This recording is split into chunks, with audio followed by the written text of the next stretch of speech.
এই পৃথিবীর মানুষগুলো যেন হেদায়াত বঞ্চিত হয়ে না যায়, মানুষগুলো যেন পথহারা হয়ে না যায়, এই ইসলামের দাওয়াত দেওয়ার জন্য রব্বুল আলামিন দুনিয়ার প্রথম নবী সাইয়েদনা আদম আলাইহিস সালাম থেকে নিয়ে আমাদের নবী পর্যন্ত যত নবী পাঠিয়েছেন, সকল নবী দাওয়াত দিয়েছেন দ্বীনে ইসলামের।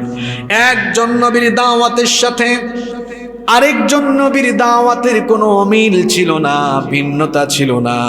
সবাই এসে বলেছেন লা ইলাহা ইল্লাল্লাহ, আল্লাহ ছাড়া কোনো ইলাহা নাই। ইলাহ শব্দটি ব্যাপক অর্থবোধক। ইলাহ শব্দের অর্থ হলো উপাস্য, ইলাহ শব্দের অর্থ হলো আইনদাতা, বিধানদাতা, ক্ষমতাওয়ালা। আল্লাহ ছাড়া আর কোনো বিধানদাতা, আল্লাহ ছাড়া আর কোনো আইনদাতা, আল্লাহ ছাড়া কোনো উপাস্য